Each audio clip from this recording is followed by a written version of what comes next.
Hey there friends, this is Grace and welcome to my channel and welcome to the next episode of our Sketch Jumpstart video series that I'm doing here on my YouTube channel this year.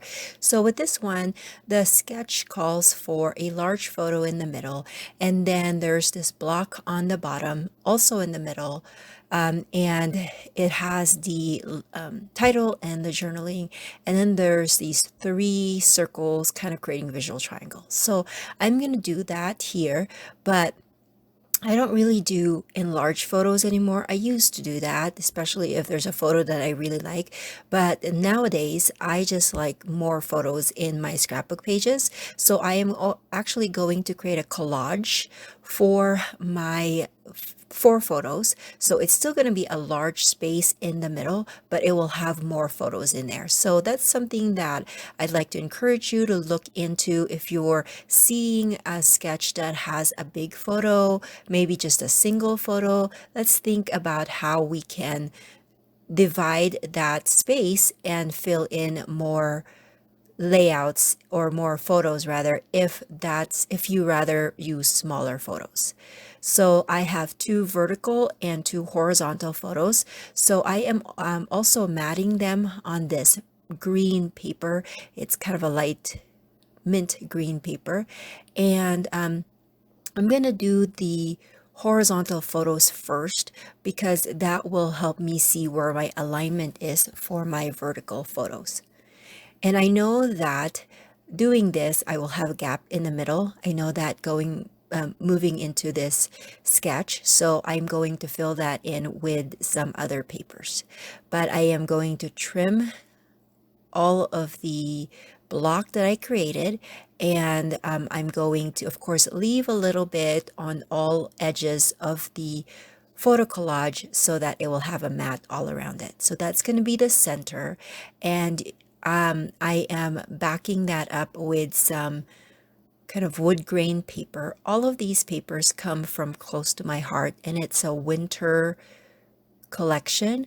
And I believe it's, I don't know, maybe 2 or 3 years old because that's how I roll nowadays. I haven't bought anything. Well, I take that back. I do buy a few things once in a while, but I haven't been paying attention to like collections that are coming out and things like that.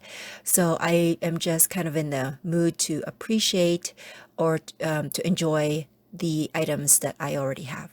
Did you guys ever catch my series last year? The one where I tried to go through all of my, not go through all, but use the stuff that I have, and it's called Digging Through My Stash A through Z. So I did do layouts that had an alphabet prompt. So each one had, for example, A, I used alphas, so I used as much alphas as I can, and B, borders, and so on and so forth. So if you've never caught that series, make sure that you check my YouTube channel because it will have a playlist with all of that, and I hope that you will enjoy it.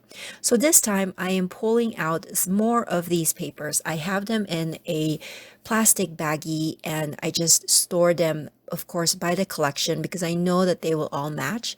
So I'm kind of going through. There are some pocket cards there that's 4x6 and then 3x4, but then there's also just scraps of paper because I have used this collection in the past.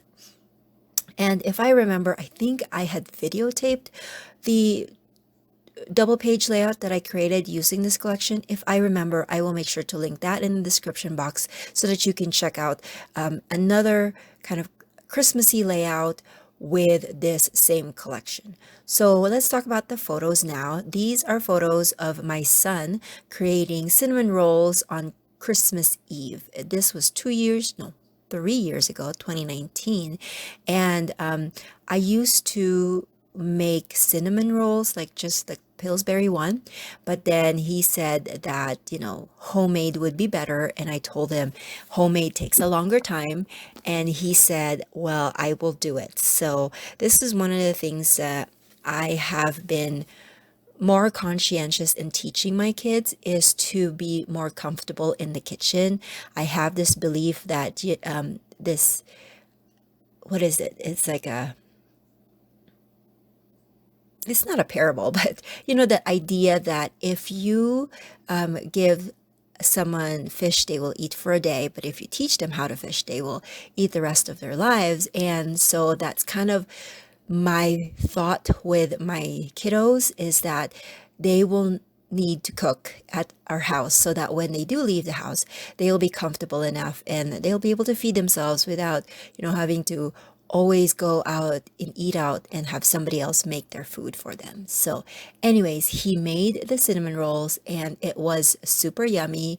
I think we just got the recipe online. It's one of those where you make it all the day before, and then you can pull it out and on Christmas morning or on the morning that you're going to make it, and then you bake it. So he did it on Christmas Eve, and then we baked it on Christmas Day, and it was super delicious. And that's become one of our traditions, is that we make cinnamon rolls. And actually, we've made these cinnamon rolls, the same one, a few times during the year and not just Christmas, but we like it. It's really yummy. Anyway, so let's go back to the layout. I am just now adhering things. I have cut them to the proportions that I want, and I've also kind of pulled out some of the embellishments that I wanted to use, like the Christmas trees that's going to go on the bottom. And then I have this chipboard piece that I decided to put in the center of that 3x4 that I had cut up to go in the middle of my photo collage. And I was kind of auditioning a few things, but I like the leaf and how that frames that chipboard as well. And so I decided to go with a smaller chipboard versus those larger ones. And the chipboard pieces that I'm pulling them out from is an Echo Park. Again, an older collection, but I like them nonetheless. So I am combining or connecting the two pieces of paper in the middle with this strip of paper, and I think I cut that by half an inch width, and that's just going to go in the middle to connect those two blocks.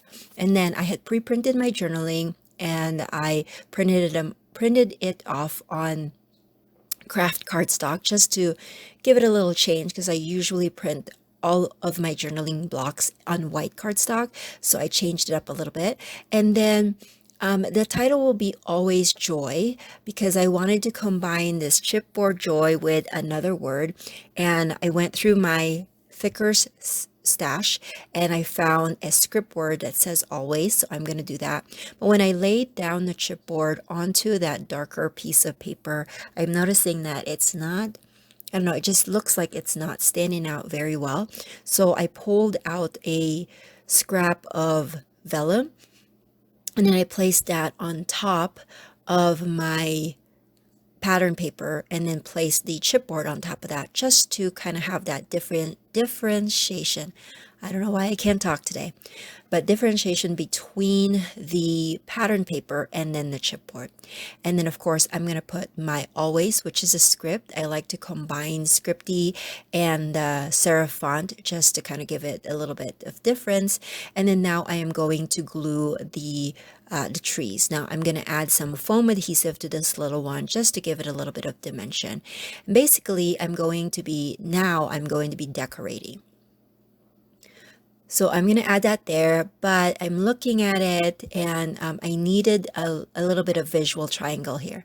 So I am going to addition a few things. If we go back to the sketch, we know that the visual triangle elements are kind of on the edges of the layout, and they're in 3 different positions. So that's kind of what I'm going to do, but I'm not going to make them closer to the edge.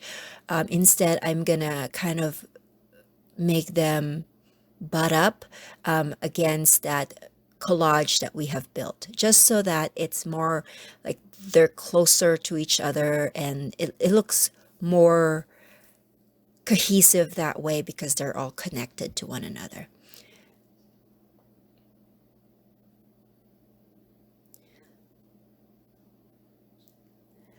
And then I'm looking at this, and I need to add some date.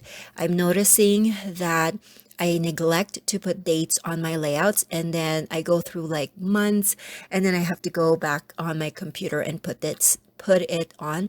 So I feel like I need to do that right off the bat when I make the layout, so I don't have to do that extra process when I'm putting them away. But as you notice, I wasn't quite happy with the way it's stamped on the vellum. It just wasn't clear. And so I'm going to pull out that scrap of, well, I'm additioning some papers here for that. And I found that that extra piece of the green cardstock or mint cardstock that I used for the collage, I'm going to use a little bit of that and then restamp the date and then trim that so I can put that over my mistake and nobody will know except you guys, of course. I'm almost done with this layout. Again, if you are new to my channel or you're new to this series, I had created some sketches a long time ago when I was part of a design team, and I had found them late last year, and I decided that I would go through and use those sketches again and try to use them with the style that I have now. And so if you like to see the sketches, I have a link to my blog and you can check all those out at one time, and you can also download it or pin it, whichever one you like. So again, thank you so much for watching, and I will catch you guys in the next video. Bye.